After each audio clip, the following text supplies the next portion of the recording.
Welcome to the Middle Rhine, where the Rhine River narrows, where there appears to be a castle at every bend, perched high upon steep cliffs, where endless vineyards plump and juicy with Riesling cling to steep slopes, where glorious villages tempt the travellers with aromas of schnitzel and sauerkraut, and cathedral bells send their mournful chimes across the river's surface. If ever I was to curl the toes and deserve the right to a final trip to heaven, may it only be like this. Or perhaps I'm already there.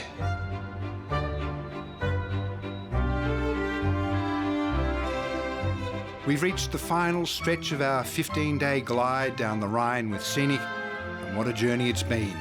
From our starting point in Amsterdam, we've cruised through the vast landscape of the Netherlands, crossed the border to Belgium, and joined the Moselle River in the German town of Koblenz, as well as a detour to one of the world's smallest countries, Luxembourg. This week, we'll take in the sights and delights of the Middle and Lower Rhine as we make our way to our final destination in Basel, Switzerland. If you believe the brochures, this is the best-known wine town in the world, and even though the earliest documented evidence of Rüdesheim only goes back a mere 1,000 years, it's clear those Romans were whooping it up on a fine Rhine Riesling they'd grown here way, way before then. So it stands to Riesling that this town, Rüdesheim, has the reputation as the home of what the Germans like to call Gemütlichkeit, which I believe roughly translates as line them up, knock them back, and enjoy the resultant good cheer. Cheers.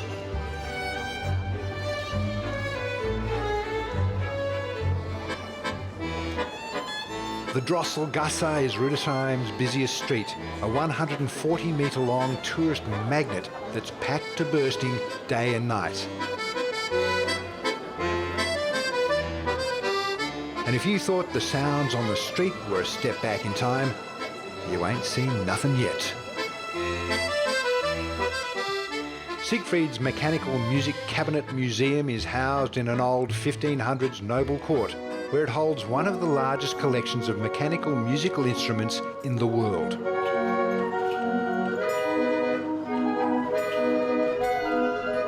Wow, this room, what is this room? It's originally an old wine cellar, and nowadays we have here a beautiful fairground organ inside, made in 1908. It looks very colorful, isn't it? That's an amazing instrument. Yes, for sure, and I'm absolutely sure if I play it now for you, you will enjoy it. Great, let's hear it.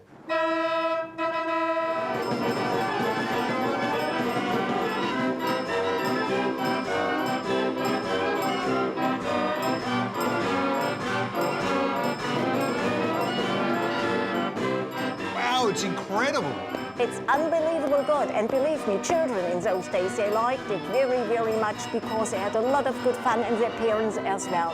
So it was an amazing afternoon for children when they went on the fairgrounds in those days. Despite daily tours of the 350-plus displays, the enthusiasm of museum staff like Mary never wavers. Do you have a favourite? I have a favorite one I like to present you now.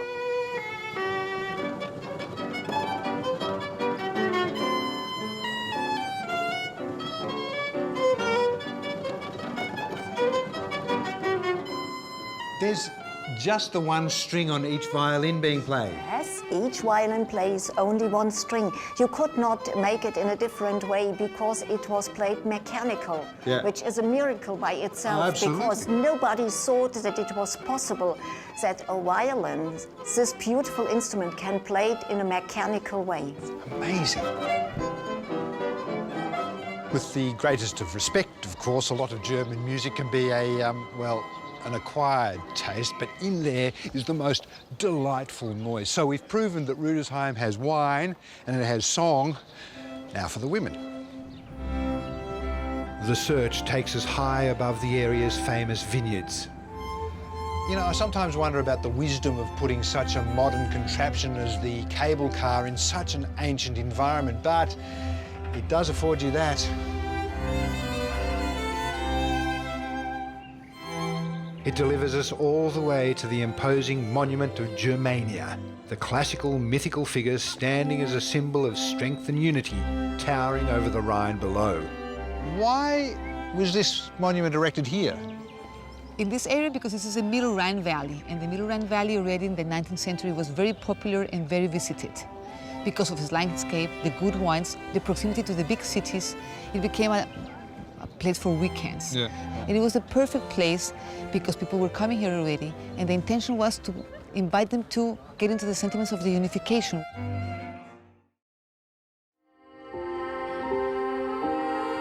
Our inspiring journey down the Rhine has today delivered us to Germany's oldest and most visited university town, a place with equal parts fascinating history and beauty.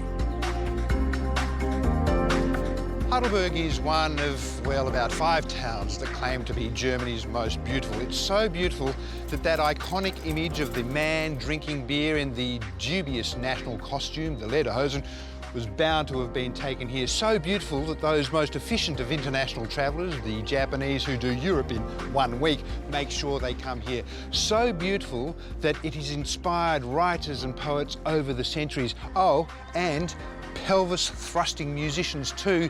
That is the castle on the front cover of Elvis's album, Elvis in Germany. Arguably the birthplace of German Romanticism, the charm of Heidelberg's old town, with its half-timber and Baroque houses lining its cobblestone streets, has seduced visitors for centuries. It's busy, isn't it? Well, the locals call it the tourist highway. How far does it go? It's 1 mile. But for all its many sights, you can't help but find yourself drawn to what has become the trademark of this ancient city. The writer Mark Twain wrote, "Out of a billowy upheaval of vivid green rises the huge ruin of Heidelberg Castle with empty window arches, ivy-mailed battlements, mouldering towers, the inanimate leer of nature, deserted, disowned, beaten by the storms, but royal still and beautiful." In terms of Germany's castles, is this the biggest? It is one of the biggest, but it's clearly one of the most important ones for a variety of reasons. For architecture, history, art, so big in terms of meaning, absolutely. Towering over 90 metres above the city of Heidelberg, its castle is a combination of several buildings surrounding an inner courtyard, each building highlighting a different period of German architecture. This has been built over many centuries. That's right. In a way, you're looking at a patchwork of 400 years. It started in the 13th century and was enlarged, modified, updated, destroyed over a long time, and then it stopped to exist in the 17th century. It was destroyed by the Louis French XIV, troops. yeah? You're right, Dave. He destroyed a lot of castles, old Louis. He was good at that. And it ignited a battle royal that eventually saw Germany claim this territory once and for all. This was taken and then spread all over Germany, and the message was, look what the French did to us in earlier days, now it's time to kick some ass. And then the Germans reunited, they stood up, they took to the arms, and once again there was a war between Germany and France, and this time the Germans won, pushed the French back over the Rhine, and that's the statue that you saw the earlier days in Rüdesheim, exactly, Germania. From the highlights of Heidelberg this evening, we're off to experience the extraordinary. I've had the pleasure of doing 3 tours with Scenic now, one through Canada, one from Cambodia through Vietnam, and now one down the Rhine. And each time I've been very pleasantly taken aback by some of their surprises, the unique choices they punctuate each trip with, the kind of experience you're unlikely to be able to find for yourself, but which, I guarantee, will come as a totally unexpected delight.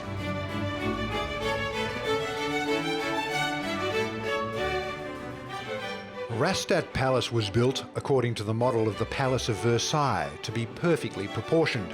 And it's the location of what the good people at Scenic call our Scenic Enrich experience, an exclusive classical concert in a centuries-old palatial residence purely for our enjoyment.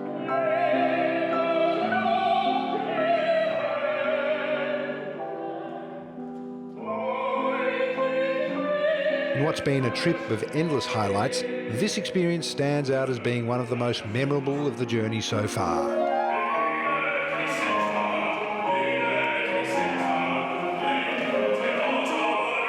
But this is what scenic do, don't they? They bring you to these beautiful places that one would not probably experience as a special treat to the trip.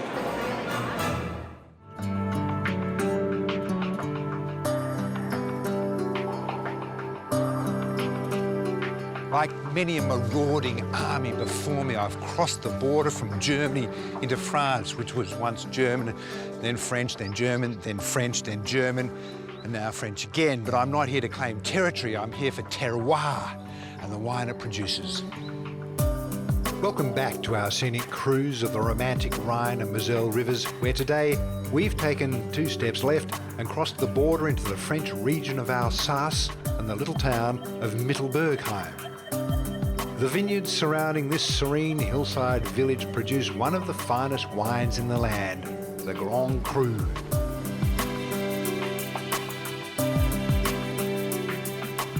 Wine is obviously a very good reason to visit this area, but I had no idea of the history I might find. Look, some of these buildings date back to the 1500s and the 1600s.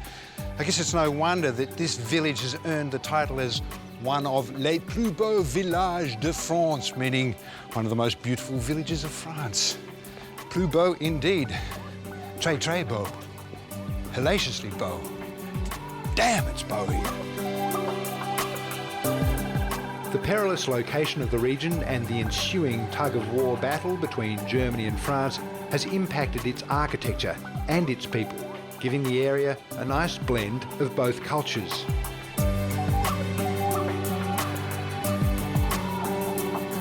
The Seltz wine label is typical of many in this region, wine-growing families that have tended the vines for centuries.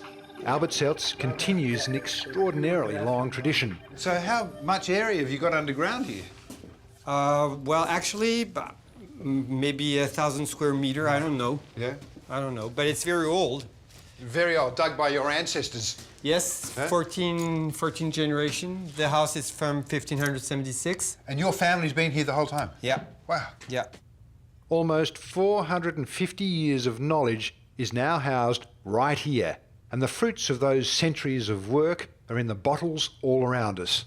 So in this case, we have 2 Rieslings, but what I try to understand or make people understand is the fact that you have the acidity and the minerality, and the minerality will give you the saltiness of the wine, and the saltiness is the proof that the vineyard is functioning. Okay, cheers. Cheers.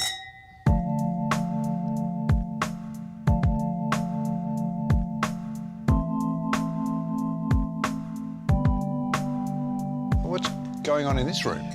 Okay, these are wines here that we try to keep for a certain amount of time, because I believe that Alsace is not only a region that is capable to be drunk quickly, it's a region that can be aged too. And I believe aging here is something that is very interesting, gives you another... complexity to the wine, yeah. Exactly. Yeah. You can taste the joy in the wine. It's passion. Yeah. I think it's a matter of fact of passion.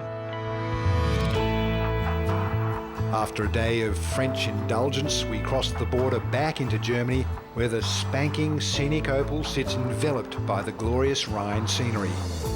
It's got to the point now where there are 2 places on board that I seriously have to try and avoid. The cafe, which seems always to be open, as does the bar, and there's always a perpetually smiling waiter behind, tempting you with something. It's impossible to get past. Sweet little treat for you today. See what I mean? Thanks, Paul. Enjoy.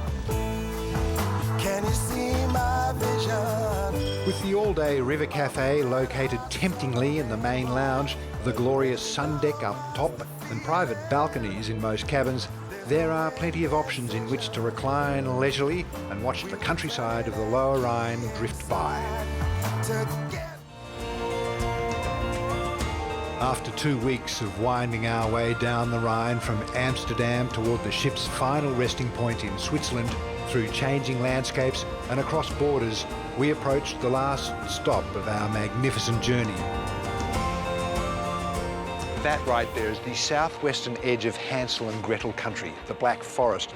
Although I must admit, I much prefer the German word for it, Schwarzwald, or the Italian, Silva Carbonara, or even its ancient name, inspired by the Celtic goddess of forest, Abnaba Mons, which sounds particularly appropriate given that this region is renowned for several tempting items. This mountainous region on the border between France and Germany is famed for its dense forests and picturesque villages. I don't know if you've ever been in an Australian forest, but it's very different to any forest we've got. No, it is stunning. It's absolutely beautiful. What's your interpretation of the reason it's called Black Forest? Personally, I think it's because the Black Forest itself is intersected by quite a large number of very deep, almost gorge-like valley systems. Now, if you combine that with a very dark cover of evergreen trees that literally blanket out the sun, preventing it from penetrating to the ground, it creates quite a dark atmosphere, not only for people viewing the mountain from a distance, but also walking through it. Yeah. It feels quite mysterious down in here too, doesn't it? No, it does. It's shrouded in mystery. Nature isn't necessarily the thing that springs to mind, though, when you utter those two words, Black Forest.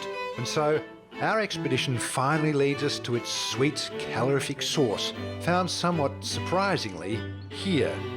There's one in every street, isn't there? The guy with a couple of old car bodies and a busted fridge on the lawn. This guy's taking it to extremes, though. But anyone with a Porsche tractor who brews his own schnapps is worth further investigation. There's plenty to see out here, but you can bet the crowds make their way indoors pretty swiftly to test out the much-loved delight that really put this area on the map. And to be able to have an absolute original and in the Black Forest, how good is that? Fantastic. Do you make it yourself? No, but I'm about to find out, hopefully, and maybe I will then. Our main ingredients for the Black Forest Gâteau is obviously a nice and big chocolate sponge, some tart Morello cherries.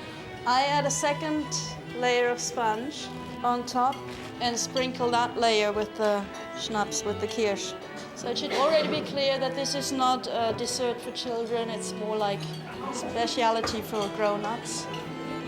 I use my last layer of sponge and once more use a lot of alcohol on it.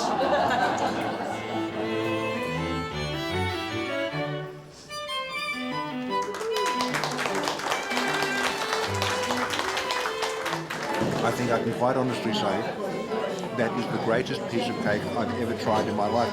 But that's probably got something to do with the fact that there's a litre of cream and half a bottle of schnapps in it.